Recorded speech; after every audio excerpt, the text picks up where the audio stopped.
Okay, well, let's go ahead and get this program out of the way. We're starting a little bit late, hoping to get more people. You But want these? this program is on Ballston, Oregon. Ballston, Oregon is in Polk County. It's it is south of Sheridan. I chose this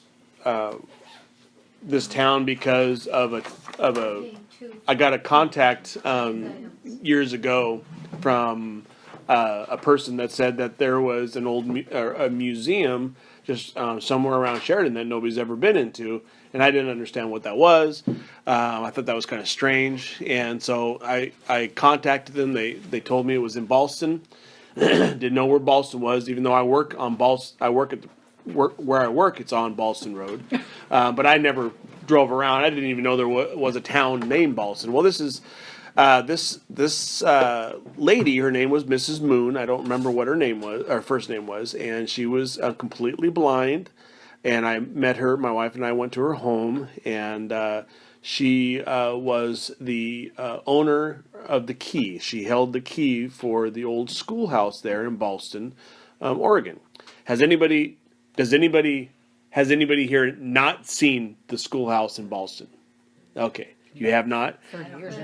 Okay, I would really. It's just right around the Sheridan area, and it's really worth going to see. I'll show you pictures here after we're done. Give my little presentation. It's just a cute, quaint little one-bedroom, a one-room schoolhouse. Well, anyway, and I was amazed by the stuff that was inside this small little schoolhouse. I mean, I was just amazed that all the old museum archive, not archive, they were poorly maintained, but it was all under lock and key for the best that they could do for that small little community. But it was just amazing. All the old pictures, you'll see what was in there here in a little bit. I was just amazed by this small little school. Then it got me thinking. I was like, wow, this must have been a happening place, back in the day, And so then I did some research, and I found out that the town of Ballston was in complete competition with Sheridan and it was really up in the air whether the Sheridan, that even though it's a small town, it was a thriving business town, and Ballston was at one time in competition with Sheridan because of the train. The train went through Ballston also, and it was probably because of the river access, the Yamhill River access, that made it more a stronger community in Sheridan instead of Ballston. But anyway, so that's my little build up. And you'll see Mrs. Moon in there, and she just sat in the corner, and I asked her questions, and from her memory, she would pop off little bits of history. I wish I recorded it, but I did not at the time. This is, gosh, must have been 16, 17 years ago. Well, anyway, so Ballston, Oregon. This is from Wikipedia. It's just the basic before going into some history. Ballston is an unincorporated community in Polk County, Oregon, United States. It is the southeast of Sheridan, southwest of Amity, and it is considered a ghost town. One other little tidbit here is the importance of Ballston in comparison to Yamhill County is that the families intermingled with that community. Pleasant View Cemetery, which is right off of Ballston, but it's right on the cusp. I think it's actually Polk County, but there's Sheridan people, Sheridan family buried in the Pleasant View Cemetery, and the families intermarried between Ballston and Sheridan. So that's also a big important portion of why Ballston is important to Yamhill County. Ballston was founded in 1878 by pioneer Isaac Ball on his donation land claim. Ball and his family arrived in Oregon via the Oregon Trail in 1848. Ball named the town Ballsville, and it had a post office of the same name. The name of the post office was changed to Ballston in 1880. The post office was discontinued in 1953 when it became a rural station of Sheridan. It was discontinued altogether in 1969. So that's a basic beginning of this. And these two the two books I got from Joanne Watts, charter member. She gave this to me, gosh, probably in 1998, 99 when I joined. And one is specifically, it's titled 1880 Ballston 1980. And the other one is a small little book on Phil Sheridan, but there's little tidbits in there about Ballston also. And I've kept this on my book forever, and I just kind of decided to. Can I interrupt on that? Can we scan that so we have a copy here? I will. Okay. I'll it's been on my list to do's, yeah, along with everything else. Yes, good idea. So I'm just going to read through. The program is just going to be reading through these two magazines that I have, and then we'll show some pictures at the end. So, dedication of the town of Ballston, Deed Records, Volume 13, page 19. Know all men by these presents that we, Isaac Ball and Abigail Ball of the county of Polk, in the state of Oregon, for the purpose of enabling us to sell town lots and small parcels of land, and encouraging the building of a town, do hereby make, execute, and acknowledge this map of the town of Ballston. I cannot find a plot map of Ballston. I've spent months and months, maybe a few years trying to find it. I still can't find it. But anyway, the map of town of Ballston in Polk County, Oregon, excuse me. The lots shall be of the size and shape as set forth hereon in letters and figures by William T. Weber, surveyor and draftsman, which I've never heard before, draftsman and ourselves. And the blocks shall be separated by the streets of the width described thereon, in the streets and blocks, and lots shall be named and numbered according to several names and numbers written thereon. We hereby, in consideration of the premises, dedicate the said streets to the use of the public as highways for travel only, forever. Signed at Ballston, October 11th, 1879, Isaac Ball and Abigail Ball. Ballston has always been a place where you could have a good time. There have been plays, programs, musicals, dances, box socials, and parties. But some events were always looked forward to with great anticipation. Going to Ballston to a dance was fun, whether during the peak of the hop yards or any time till in the 1950s when they quit happening on a regular basis. Remember the Christmas program with its gifts, candy, and Santa Claus, the school picnic with the races, potluck dinner, and the ball game, the community potluck Thanksgiving dinner with all that food.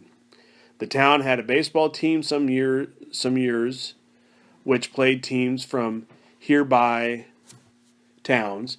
The baseball field was located northeast of Ballston.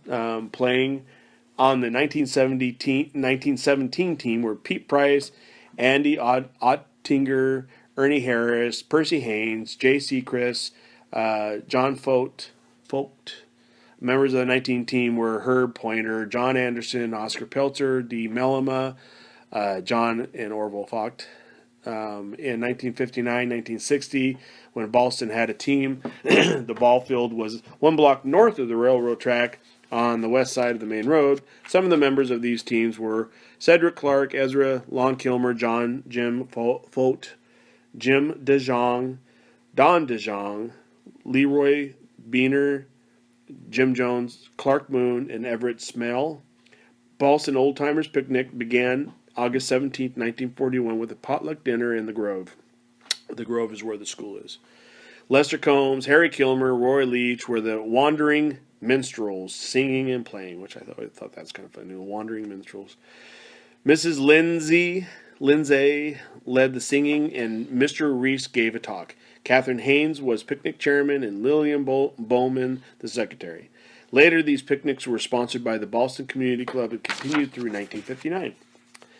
Back to Ballston. A 4-H sponsored homecoming event was first held Sunday, March 28, 1966 from 1 to 4 p.m. We are happy to have a birthday cake for you, Ballston, on this, our 5th homecoming. That's pronounced, the one that looks like DeJong, it's pronounced DeYoung, and there's still DeYoungs there. And then there's DeYoung Road, too. It's DeYoung. DeYoung. DeYoung. DeYoung. Yeah, it looks like, The J is pronounced like a Y. Okay. yeah. Yeah, well, Okay. Thank you. Add if you have any additions, just speak up.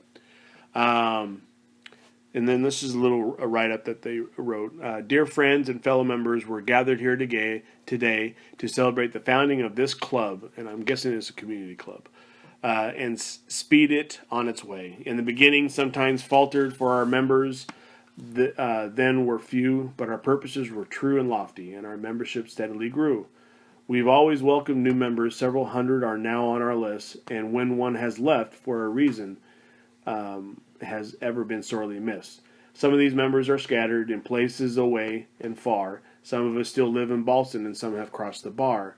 Now 24 years we've labored for the good of everyone. We've had our minor troubles, but we've also had lots of fun. Yes, 24 years we've been meeting, and that's a long, long time. Some of the things we've accomplished I'll try to tell you in a rhyme. We've sewed for the poor and needy. We've sent packages overseas. We've done our share in cleaning the hall, and we've served 100 teas. We painted the walls of the little church. We've helped a neighbor in need. We've sent boys and girls to 4-H camp, which for them is a privilege indeed. We've donated funds to the Red Cross Drive. We've proudly displayed the red feather. I don't know what that means. We've gathered to give of our talents and time in all sorts of Oregon weather. We've sent flowers to the sick and afflicted. For the school, we bought tables and books. We sent little mothers to fresh air camps to enjoy the woods and the books. That was it. Does it say who wrote that? No. No. Yeah, it's just a poem that's in there. I just thought it was so cute. Here's another poem. I love poems. Don't necessarily understand them, but I love them. And this one, once again, is the author wishes to remain anonymous. There's something there. This is called To Ballston, Oregon. There's something mighty special about this tiny town. This is dated, February 20th, 1980. It's some sort of celebration. Well, it's 100 years in Ballston. There's something mighty special about this tiny town. Can't quite put my finger on it. Could be how long it's been around. Tell someone where you're from. Most have never heard, but those who have passed but once nod when they hear the word. We're kind of out where few go through, but those who do recall, a country store and friendly folks meet fields surrounding all. Tall standing woods of oak proudly bear the years, shading little church in the grove, a memory to hold dear. And not far off the Yamhill winds, feeding thirsty fields, and crops grow tall and green and strong, such bounty this land does yield. I'm just truly grateful to share this lovely land, to know and love its people, still reaching out a hand. God bless you, another 100 years, Ballston. And so that's that.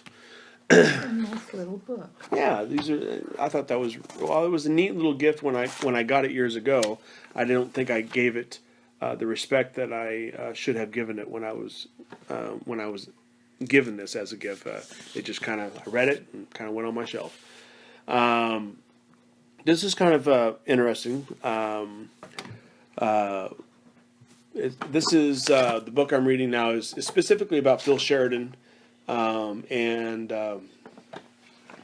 it has a lot of names that are Yamhill County, and I felt it was worth reading. Possibly I may have overlooked other names that should be mentioned. I apologize. Let's back up. This one's called The Old Town. M.F.S. Hinton, writing in 1873, provides the following account of the Old Town. At that time, there was not a house in Sheridan on the south side of the river.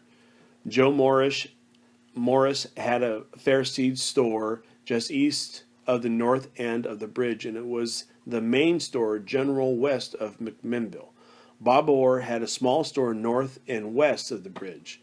Now this is 1873, and I found this very interesting because these are buildings that are not part of the Sheridan town when it was platted. This is all original stuff. Dr. Field was the only physician in town, just west of his home on West Main Street. Mr. Mattoon ran the only boarding house at this time. Bill Lemon was the only harness maker of those days. Old Man Fenton, known as Old Blossom, ran the shoe shop. Stanfield was the village blacksmith, and later on, Kurt Rowell set up a shop.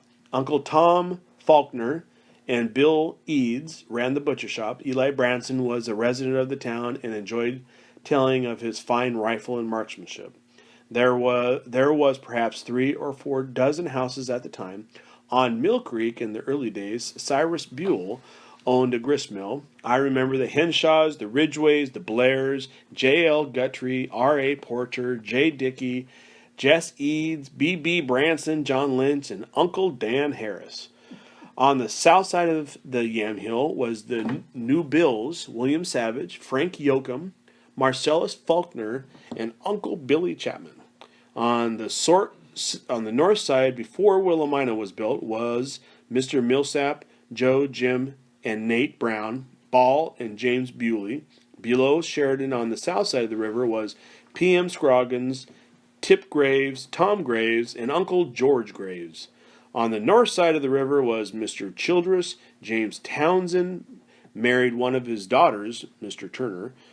I knew the Clark family who originated and established the Sheridan Sun in later days. They came here from Uniontown, Kansas, near where I was born. Unrelated to Ballston, but I just threw that in there.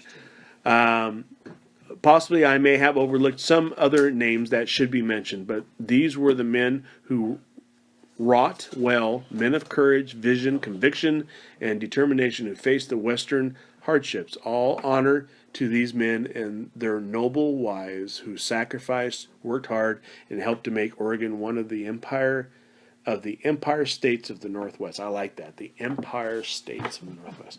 So chronology of the settlers in Phil Sheridan country. So, and I found this very interesting.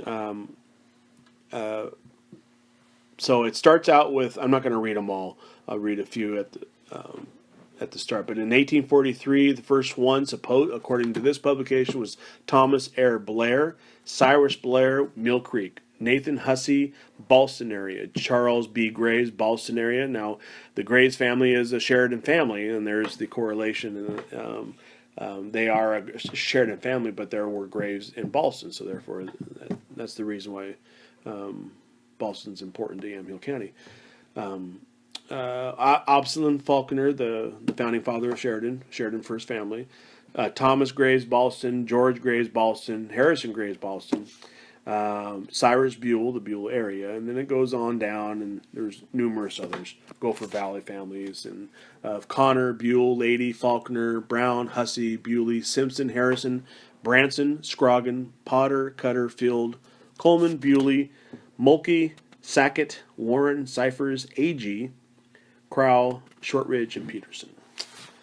All right. Century Farms. Now, this publication was dated this is the American Literature class. I should have said this first. I'm sorry. So this is 1971, written by the American Literature class. Century Farms in 1971 were Glenn and Thelma Hill, Sheridan, Glenn and Helen Dickey Sheridan, Ronald F. and Marion E. Johnson Willamina, Edward D. and Florence A. Lanson Willamina, Ward and Elizabeth Mendenhall Willamina, Robert C. and Goldia A. Smith Sheridan, J. and Cassie Seacrest Ballston, Keith Lamson Willamina, Harold Helen Mendenhall Willamina, and Mary Stewart Sheridan. And okay, this talks about the railroad. Now the railroad had made Ballston and Sheridan kind competitors for business and trade. And the railroad back then was everything, you know. Railroad in 1877, farmers from Sheridan, Ballston, Willamina, Bellevue, and Perrydale decided to organize a railroad because the people were somewhat discouraged with the situation of hauling their grain to the boats at Dayton. I've never heard that, and I found that very interesting. That's very important part of our history, or Yamhill history. Isaac Ball called a meeting at... Well, that's inappropriate. Isaac Ball called a meeting at Amity because of its central location. Out of this meeting resulted the incorporation of the Dayton and Sheridan Narrow Gauge Railroad Company. The organization was incorporated November 17, 1877. Mr. B.B. Branson was made president of the line. Work started on April 8, 1878 at Dayton. The rails reached Sheridan on November 15th of that year, 1878. It goes right through our property. Oh, does it? Yeah. Oh, okay. We still pick rocks up. I found this telephone portion was interesting too. The first telephone line came into Sheridan about 1903. So I'm guessing that would be probably all the communities in the area had that choice if they had the money combined. The first telephone line came into Sheridan about 1903, and J.H. Eakin had the first telephone in the city. The line was strung between Ballston and Sheridan and was owned by the farmers.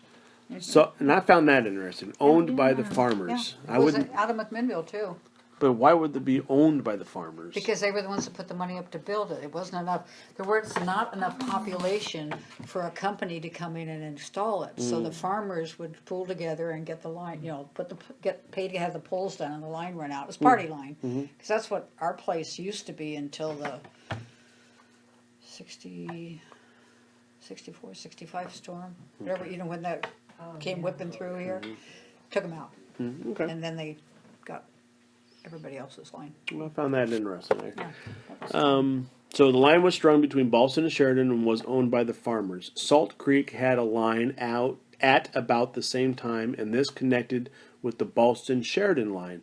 The first plug board was located at the home of William Fudge. Now, I guess that was the old operator board, transferring phones and everything. Okay. All right. Going on. This is a little long-winded, but it is called the Ballston Story. The Ballston Story, the village of Ballston, first named Ballsville in 1882, well deserves its name because Isaac Ball almost single-handedly produced a town to suit his needs. In 1848, he crossed the plains from Missouri with a wagon train. With him were his wife and 6 children. When they reached John Day, a 7th child was born. That poor woman. It doesn't say what time of the year, but I'm sure it was hot and miserable. Although he sustained a broken hip when oxen pulled a heavy wagon over him, he continued the journey, splinted with wagon planks and packed in mud. He arrived at the present site of Ballston on crutches, deposited his family in a log cabin, and joined the gold rush with a broken leg on American River in California. I left her with 7 children. that poor woman.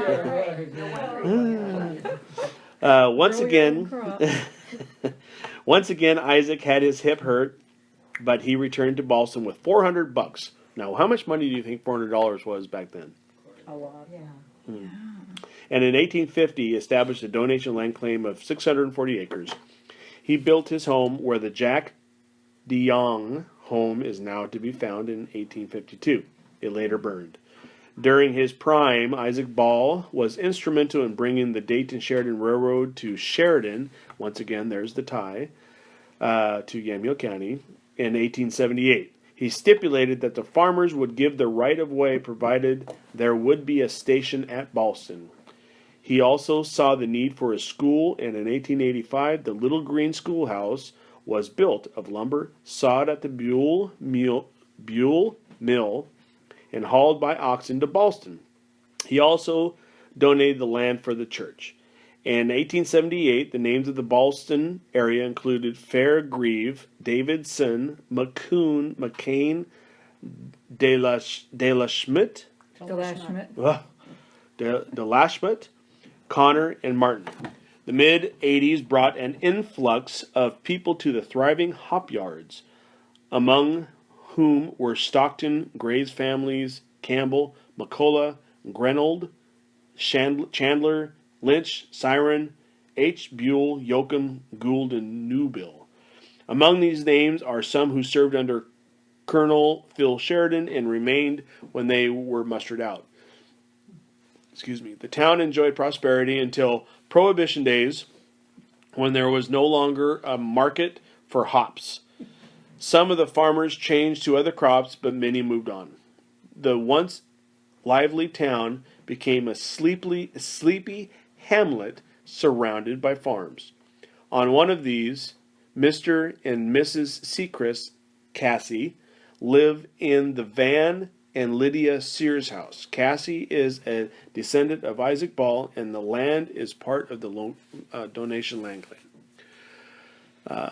Now, this is called, that was the end of the Ballston story. This is the German story, and I found this very interesting. I did not hear, has anybody ever heard that there was a German influence to the Yamhill, Polk County? I've never really heard that. But according to this story, there was.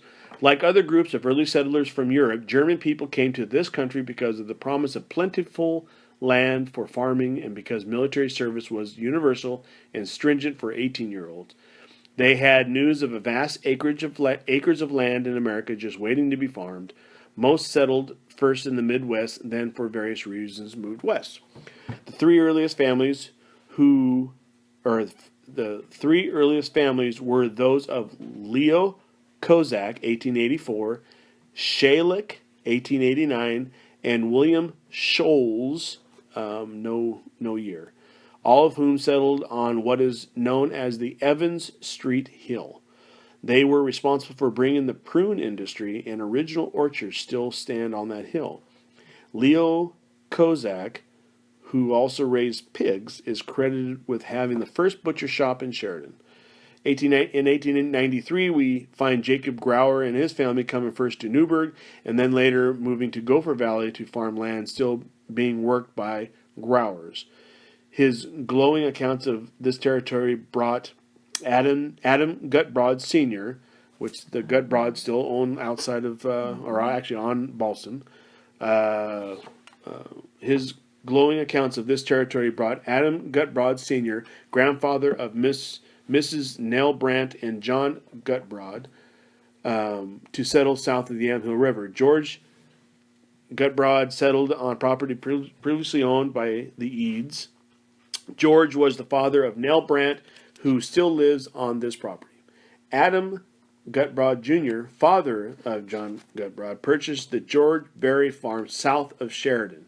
Some of this land is still being farmed by John Gutbrod and his son. In 1885, Fred Hyder, father of Otto Hyder, set up business on West Main Street and was the town's first shoe repairman. Emil Arndt moved his family from Salt Creek in 1904 and settled on land which Rocky Gutbrod, he's the one that owns the land, now farms. Other familiar German names include Vic Gross, harness maker Andy Graf, who is purported to have operated a very genteel saloon for gentlemen at the corner of Bridge and Main Streets. I've been to many bars. I'm not sure if I've ever been to a genteel saloon. So there you go. Frog, Yeah. Precursor to the Green Frog, yeah. At that time, there was a block of buildings on stilts which stood in the river. And I found that interesting. I never remember hearing a building on stilts, which I think In the middle of the in the middle of the river. Yeah, and then what were the buildings? That was really intriguing to me.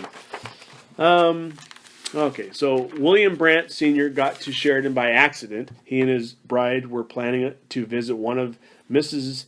Brandt's bridesmaids in Sherwood, but A misunderstanding on the part of the ticket agent in Portland brought them all the way to Sheridan.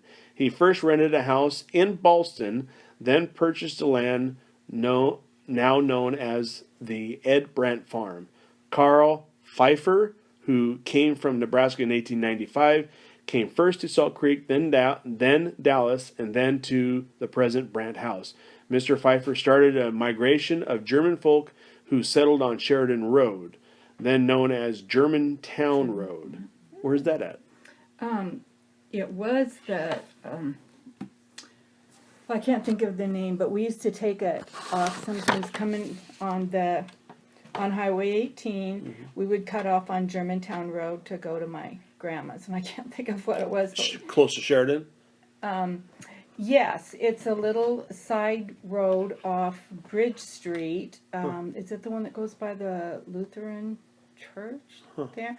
I think it was the one that went by, the one that was the Mexican restaurant, and it used to be have that thing that you said, the petting zoo there. I think it's Sheridan. It's Sheridan Road.